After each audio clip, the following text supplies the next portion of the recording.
Sarah was 10 minutes late to the restaurant.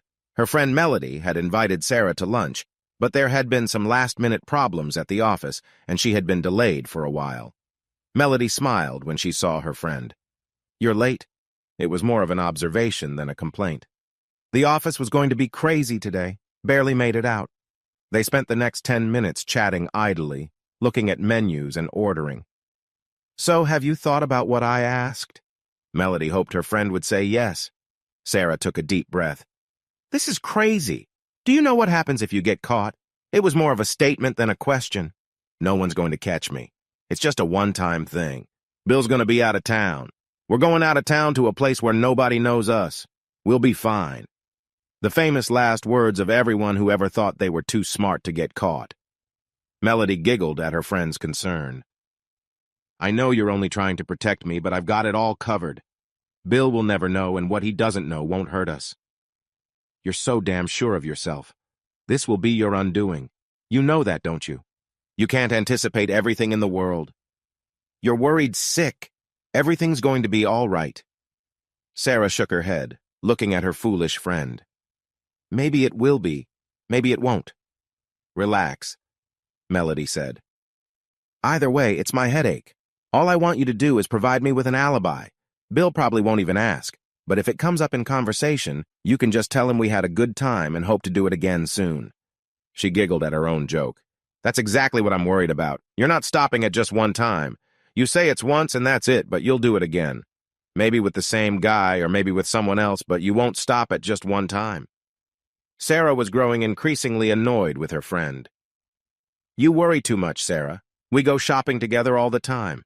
This time you'll just go alone and we'll meet later to register our appointment." For a moment, they were silent. Sarah was still considering the request, and Melody hoped that she would agree. At that moment, Sarah noticed the woman at the next table watching them. She had a look of terrible sadness on her face. Melody and Sarah stared at the woman, one seeing the pain written on the woman's face, and the other seeing the annoyance. "Do you mind? We're having a private conversation." The woman looked at them and didn't answer Melody's challenge. In a quiet voice, she said, "Perhaps I can help you with your decision. Let me tell you a story about a foolish woman. Once upon a time, there was a woman who had everything. She had a loving and handsome husband, 2 wonderful children, a job she loved, and a house that was a home in every sense of the word. She had everything, but she wanted more.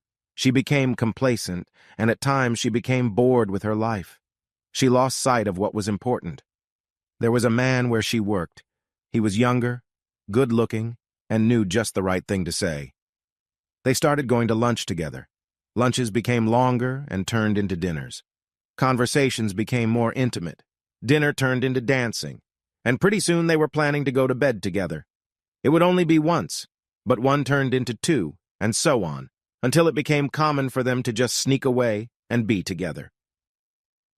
She needed an alibi for all her overtime and Saturday shopping trips, so she recruited her friend to lie for her. The friend decided it was none of her business and agreed somewhat reluctantly. She got sloppy, and then she got caught. Her husband was furious. She ran away from home thinking he would eventually calm down, but he never did.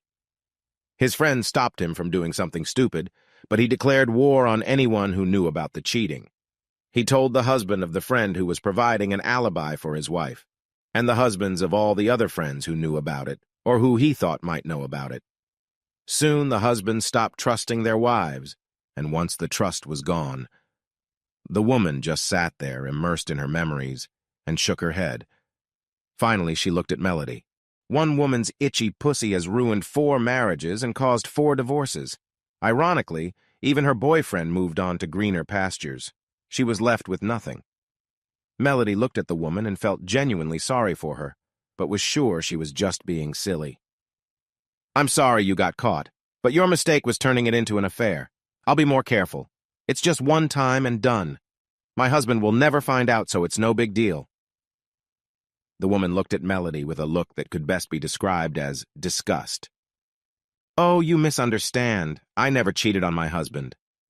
The woman turned to face Sarah. "I was the fool who provided her alibi." There was silence at the 2 tables after that. The woman finished her drink, slipped a few bills under her glass, gathered her things, and left. All the while, the sadness never left her. Sarah turned to Melody and said too quietly for anyone else to hear, "I'm leaving. If you do this, it will be without me. I won't lie for you." With those words, she grabbed her purse and left. Sarah thought about how every minute she spent with her friend was putting both herself and her own marriage in increasing danger. Melody was dangerous, and the cost of being friends with her was too high.